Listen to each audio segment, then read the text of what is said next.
श्रीमते रामानुजाय नमः। श्रीशैलेशदयापात्रं धीभक्त्यादिगुणार्णवं यतीन्द्रपवनं वन्दे रम्येजमातरं मुनिं।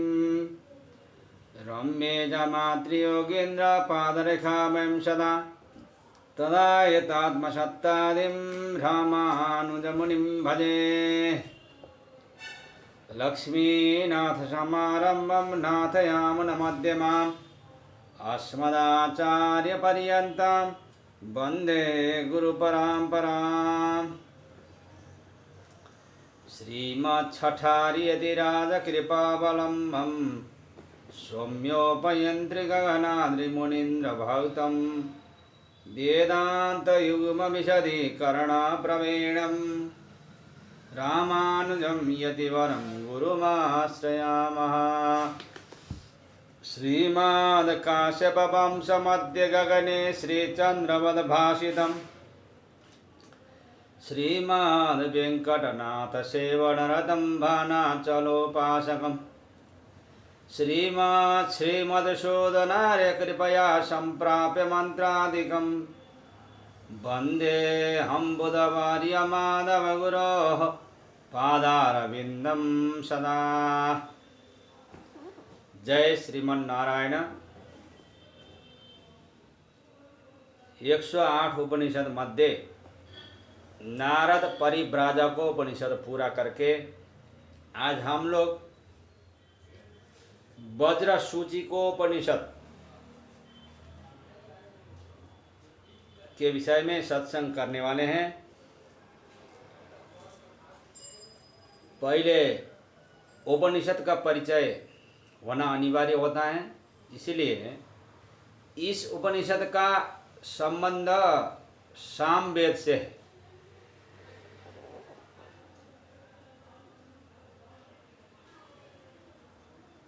इसमें कुल 9 मंत्र ही हैं। यह उपनिषद कहती है कि जीव शरीर जन्म ज्ञान या कर्म से ब्राह्मणत्व प्राप्त नहीं होता जीव का, किंतु ब्रह्म को जानने से ही ब्राह्मणत्व प्राप्त होता है। शरीर तो ब्राह्मण है, ब्रह्म को नहीं जानता, तो उसे कैसे कहा जाए? वह ब्रह्म तो जाति गुण क्रिया आदि से रहित है, वह निर्दुष्ट है, वह अंतर्यामी है, वह आकाश की ही तरह सर्वगत और नित्य है। ऐसे ब्रह्म को जो जानता है वही सही रूप में ब्राह्मण कहलाता है। ब्रह्म को जानने वाला ही ब्राह्मण। ऐसा ब्राह्मण क्रोध रहित होता है, काम रहित होता है, वह संयतीन्द्रिय और मनोजयी होता है। तृष्णा आशा मोह आदि उसमें नहीं होते, वह कभी अहंकार करता ही नहीं, और वो मायाजाल के प्रपंच में फंसने वाला में नहीं है, क्योंकि वो ब्रह्म को जानने वाला होना चाहिए ब्राह्मण।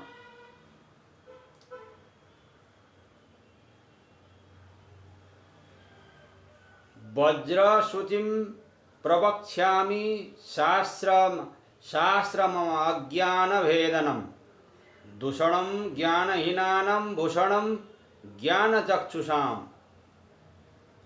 मैं अज्ञान का नाश करने वाले ज्ञानहीनों के दूषण रूप ज्ञान रूपी आँख वालों के लिए भूषण रूप ऐसे वज्र सूचि नामक उपनिषद रूप शास्त्र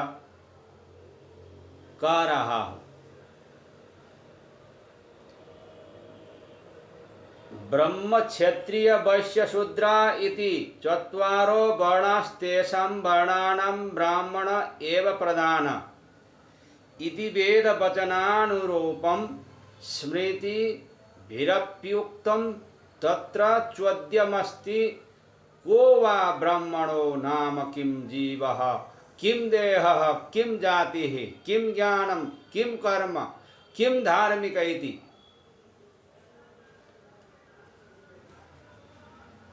वेद कहता है ब्राह्मण, क्षत्रिय, वैश्य और शूद्र ये 4 वर्ण हैं। उनमें ब्राह्मण ही मुख्य है, ऐसा वेद वचन के अनुसार स्मृतियों में भी कहा गया है। यहाँ पर विचारणीय यह है कि ब्राह्मण का सही अर्थ क्या है।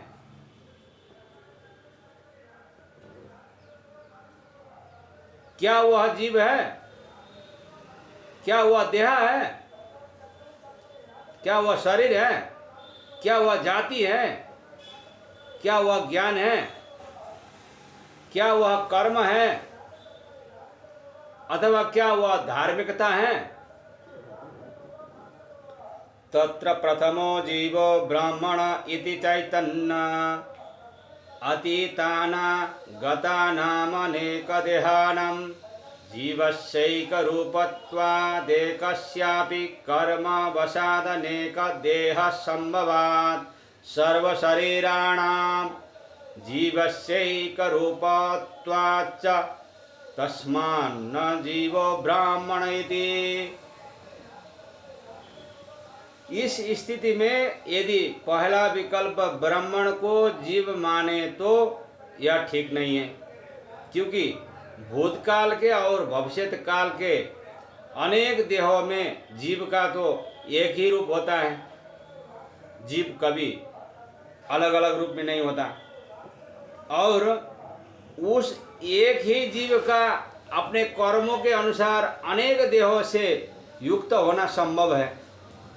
कर्म अनुसार अनेक जन्म होना संभव है। शरीर का जन्म होता है, जीव का नहीं, जीवात्मा का नहीं। इन सभी शरीरों में जीव तो एक होता है, इसीलिए जीव तो ब्राह्मण नहीं हो सकता। तर्हि देहो ब्राह्मण इति चेतन आचांडालादि पर्यंतानां मनुष्याणां पांचभौतिकत्वेन देहशैकरूपत्वात् जरा मरण धर्मादि साम्य दर्शनात् ब्राह्मणः श्वेतवर्णः क्षत्रियो रक्तवर्णो वैश्यः पीतवर्णः शूद्रः कृष्णवर्ण इति नियमाभावात् पित्रादि शरीरात् दहाने पुत्रादीनां ब्रह्महत्यादि दोष संभवाच्च तस्मान्न देहो ब्राह्मण इति। तब दूसरा विकल्प देह ब्राह्मण है। अगर जीव ब्राह्मण नहीं है तो दूसरा विकल्प क्या है? देह शरीर ब्राह्मण है। यह भी कहना ठीक नहीं है, क्योंकि चांडाल पर्यंत सभी मनुष्यों के देह पांच भौतिक ही है, इसीलिए समान ही है। सभी देहों में जरा मरण धर्म अधर्म आदि की भी समानता देखी जाती है। ब्राह्मण श्वेत वर्ण ही हो, क्षत्रिय लाल वर्ण वाला ही हो, वैश्य पीले वर्ण वाला हो और शूद्र काले ही रंग वाला हो, ऐसा कोई नियम भी नहीं देखा जाता।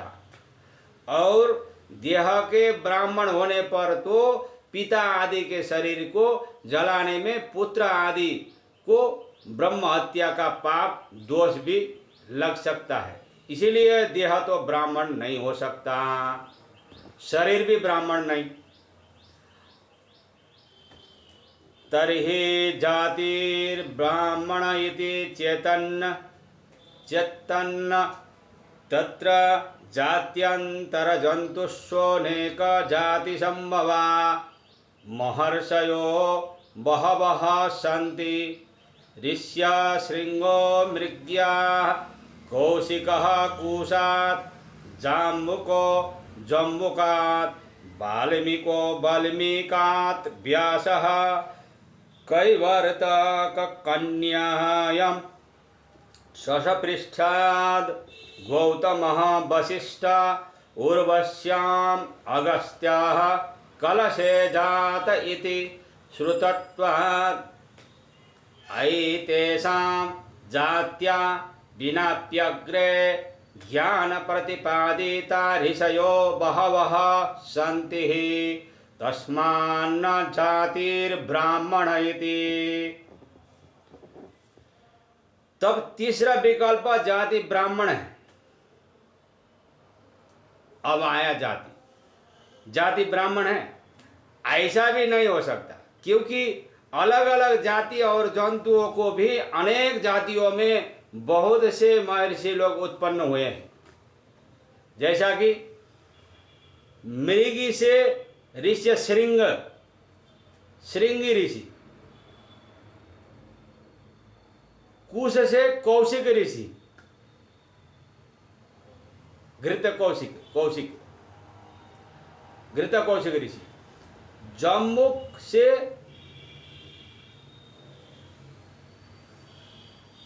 जाम्बुक ऋषि, वाल्मीकि से वाल्मीकि ऋषि, धीवर कन्या सत्यवती से व्यास ऋषि, शशक के पृष्ठभाग से गौतम ऋषि, उर्वशी अप्सरा से वशिष्ठ ऋषि, कुंभ से अगस्त्य उत्पन्न हुए थे।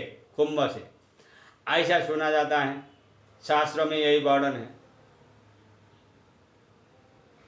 इन सभी की ब्राह्मण जाति न होने पर भी प्राचीन काल में वह ज्ञान को प्रतिपादित करने वाले बड़े ही विद्वान ब्राह्मण हुए हैं, इसीलिए जाति भी ब्राह्मण नहीं है।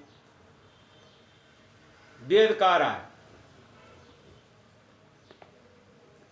तर्हि ज्ञानम ब्राह्मण इति चेतन्न क्षत्रियादयोपि परमार्थदर्शिनोऽभिज्ञा बहवः सन्ति तस्मान्न ज्ञानम ब्राह्मण इति। यदि चौथा विकल्प ढूंढा जाए तो क्या ज्ञान ब्राह्मण है यह कहा जाए तो भी ठीक नहीं है, क्योंकि क्षेत्रीय आदि कहलाने वाले भी कई लोग परमार्थदर्शी ज्ञानी हैं, इसीलिए ज्ञान को ब्राह्मण नहीं कहा जा सकता। अब ज्ञान भी ब्राह्मण नहीं है।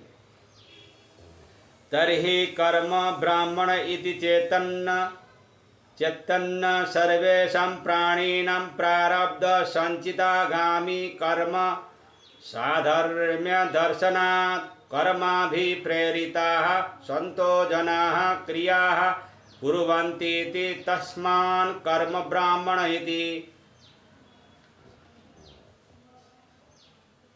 तब जीव भी ब्राह्मण नहीं, जीवात्मा भी ब्राह्मण नहीं, शरीर भी ब्राह्मण नहीं,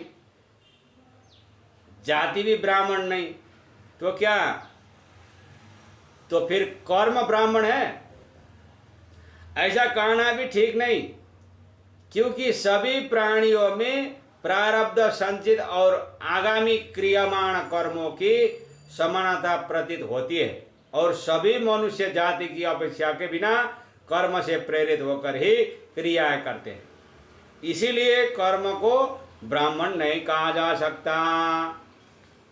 ये मैं नहीं कह रहा हूं, ये वेद कह रहा है। तर्हि धार्मिको ब्राह्मण इति चेतन्न क्षेत्रियादयो हिरण्यदतारो बहवः सन्ति तस्मान्न धार्मिको ब्राह्मण इति।